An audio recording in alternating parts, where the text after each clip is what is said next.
नमस्कार दोस्तों। पिछले सप्ताह एक रिपोर्ट प्रकाशित होती है जिसमें बहुत ही चौंका देने वाले आंकड़े सामने आते हैं। इसमें भारत की युवा आबादी को लेकर बहुत ही संकट की स्थिति में बताया जाता है। दोस्तों, जिस तरह हमारी सरकारें हमेशा सब कुछ अच्छा होने का दावा करती हैं, उससे तो लगता है सब कुछ अच्छा हो रहा है, लेकिन सच तो ये है दोस्तों कि सब कुछ अच्छा नहीं चल रहा है। आज के इस वीडियो में समझेंगे कि क्या है भारत की असली तस्वीर। तो बने रहिए वीडियो में अंत तक हमारे साथ। चलिए शुरू करते हैं। 26 मार्च 2024 को ILO और IHD ने मिलकर एक रिपोर्ट प्रकाशित किया है, इंडियन एम्प्लॉयमेंट रिपोर्ट 2024, जिसमें कहा गया है कि जो हमारी कार्यबल आबादी है उसमें 83% जो युवा हैं बेरोजगार हैं। रिपोर्ट की चर्चा आगे करें उससे पहले हम थोड़ा जान लेते हैं ILO के बारे में। ILO एक अंतर्राष्ट्रीय संस्थान है। इसकी स्थापना 1919 में हुई थी। ये जो कर्मचारी हैं, महिला और पुरुष, उनके लिए एक सभ्य वातावरण बनाने के लिए कार्य करती रहती हैं। IHD institute for human development, इसकी स्थापना 1998 में होती है। ये भी एक सभ्य वातावरण उपलब्ध कराने का ही कार्य करती है। ये भी अंतर्राष्ट्रीय संस्थान ही है। दोनों ने मिलकर ये रिपोर्ट प्रकाशित किया है। दोस्तों, ये थी दोनों संस्थाओं के बारे में बेसिक जानकारी। दोस्तों, ये संस्थाएं यही कहती हैं कि जो हमारी कार्यबल आबादी है उसमें से 83% जो युवा हैं वो बेरोज़गार हैं। दोस्तों, ये वही युवा बेरोज़गार हैं जिसकी चर्चा हम अंतर्राष्ट्रीय मंचों पर कर देते हैं कि हमारे पास दुनिया की सबसे ज़्यादा युवा आबादी है। सबसे ज़्यादा युवा बेरोज़गार तो वो हैं जो माध्यमिक और उच्च शिक्षा प्राप्त कर चुके हैं। दोस्तों, 2000 में इसका आंकड़ा जो था वो 35% था, जो 2022 में ये 65% हो गया है। अब यहाँ समझना ये मुश्किल है कि ज़्यादा पढ़ना वरदान है या हमारे लिए अभिशाप हो गया है। दोस्तों, अभी भी हमारे पास दुनिया की जो कुल युवा आबादी है उसमें भारत का स्थान सबसे ज़्यादा है। हमारे पास अभी भी 27% युवा हैं, जो 2036 तक घटकर ये 23% होने की उम्मीद है। यानी 4% हमारे पास जो युवा हैं वो घट जाएंगे। यानी धीरे धीरे युवा आबादी हमारे पास घट रही है। फिर भी हमारी सरकारें जो हम डेमोग्राफिक डिविडेंड में आगे हैं उसका उपयोग करने में असफल हैं। दोस्तों, भारत की अगर हम कुल जनसंख्या को 130 करोड़ मान लें तो हमारे पास लगभग 35 करोड़ युवा हैं। ये संख्या कोई कम नहीं है। जिस युवा से हम अपने सपनों का भारत बनाएंगे, जिस युवा से हम अपने सपनों का भारत का निर्माण करेंगे, उसको ज़रूरत है सही दिशा और सही दशा देने की। लेकिन जब इतनी बड़ी आबादी बेरोज़गार घूमेंगी तो ये कैसे संभव हो पाएगा? सवाल तो यहाँ उठता है। दोस्तों, भारत की बेरोज़गारी दर की बात करें दोस्तों तो 2024 में ये 8% तक हो गई है, जो कि अंतर्राष्ट्रीय कुल बेरोज़गारी दर 5.2% से अधिक है। लगभग 3% के आसपास ये अधिक है। भारत के बेरोजगारी को भी और बेरोजगारी के कारण को भी हाल की कुछ परीक्षाओं में देखने को मिल सकता है। आप देख सकते हैं, यूपी कांस्टेबल की परीक्षा हुई जिसमें 60,000 पदों के लिए लगभग 50 लाख आवेदन किए गए। परिणाम क्या निकला? पेपर लीक हो गया और परीक्षा को रद्द करना पड़ा। इसी प्रकार RO-ARO की परीक्षा 411 पदों के लिए कराई गई। लगभग 10 लाख लोगों ने आवेदन किया।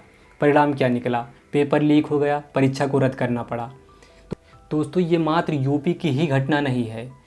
बिहार, राजस्थान, झारखंड, हरियाणा जैसे राज्यों में भी ये स्थिति देखने को मिलती है।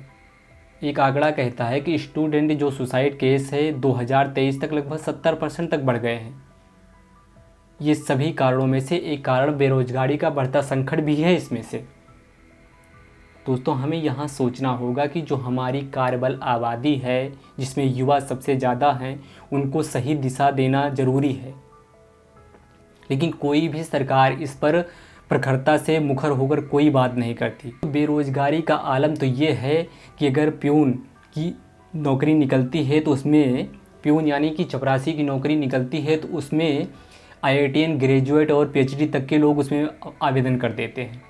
इससे पता चलता है हमारे यहाँ की जो शिक्षा है उसकी गुणवत्ता क्या है, हमारे यहाँ बेरोज़गारी कितनी ज़्यादा है कि इतनी हाई प्रोफाइल शिक्षा वाले व्यक्ति भी इसमें फॉर्म भर देते हैं। 2014 से 2023 के बीच केंद्र की विभिन्न सेवाओं में अलग अलग मिलाकर लगभग 22 करोड़ आवेदन किए गए, जिसमें से मात्र 7 लाख लोगों को ही जॉब मिल पाई। दोस्तों ये लगभग अगर कहें तो 10,000 में लगभग 3 लोगों को ही जॉब मिल पाई। लेकिन अगर उसके बाद वैकेंसी देखें तो 9.5 लाख वैकेंसी अभी भी खाली हैं। दोस्तों वो किसके लिए खाली की रखी गई हैं? ये स्थिति तब बनी है जब ये कहा जाता है कि हमारी ग्रोथ रेट बहुत अच्छी है, दुनिया में सबसे अच्छी ग्रोथ रेट वाला देश भारत है। उसके बाद भी हमारे यहाँ बेरोज़गारी का ये आलम है। ये दर्शाता है कि हमारे पास जो ग्रोथ है वो गुणवत्ता विहीन ग्रोथ है, यानी वो सबको साथ लेकर ग्रोथ नहीं हो पा रहा है, कुछ लोगों को बढ़ाकर दिखाया जा रहा है। दोस्तों ये आंकड़े बहुत कुछ बताते हैं, लेकिन आप पीरियोडिक लेबर फोर्स सर्वे जून 2022 की आंकड़े और एनएसएसओ के आंकड़े देखेंगे तो उसमें सब कुछ अच्छा होने का लगातार दावा किया जा रहा है कि हमारे यहाँ बेरोज़गारी दर तो कम हो रही है। 2017-18 से 2022-23 तक जो बेरोज़गारी दर है वो कम हुई है। हैरान कर देने वाली बात दोस्तों ये है कि जो ये रिपोर्ट प्रकाशित की गई है, इंडियन एम्प्लॉयमेंट रिपोर्ट 2024, ये भी इन्हीं सरकारी आंकड़ों का अध्ययन करके निकाली गई है। तो आप इसकी सत्यता की जांच कर सकते हैं, इसकी असली तस्वीर को पता कर सकते हैं क्या होगी। इतना ही नहीं, कई लोगों ने तो समय समय पर सरकारी आंकड़ों को लेकर संदेह भी प्रकट किया है, उसकी गुणवत्ता पर सवाल भी उठाया है। दोस्तों ये अगर हम देखें तो 2011 से जो हमारी कार्यबल आबादी है वो 59% से 63% 2022 तक हो गई। यानी हमारी कार्यबल आबादी लगातार बढ़ रही है, लेकिन रोज़गार जो है जनरेट नहीं हो पा रहे हैं। हाँ, ये अलग बात है, कुछ लोग ये कहते हैं कि रोज़गार तो बढ़ा है, लेकिन कहाँ बढ़ा है उसका कोई आंकड़ा नहीं है जिससे ये सिद्ध कर सके कि कोई रोज़गार हमारे यहाँ बढ़ा है। बेरोज़गारी दर 2000 से 2012 में 2% थी, वो 2022-23 में लगभग 4% हो गई। यानी कि हमारी जो बेरोज़गारी दर है वो लगभग दोगुना हो गई है। तो बेरोज़गारी दर जो 2000 से 2012 के बीच 2% थी, वो अब 2022-23 में लगभग बढ़कर 4% हो गई।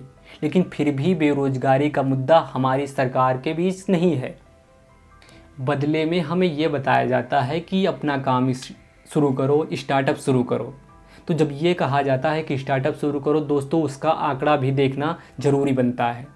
आंकड़े ये कहते हैं 90% जो हमारे स्टार्टअप हैं 5 सालों के अंतर्गत ही बंद हो जाते हैं, और उनका जो मुख्य कारण बताया जाता है वो फंडिंग की कमी।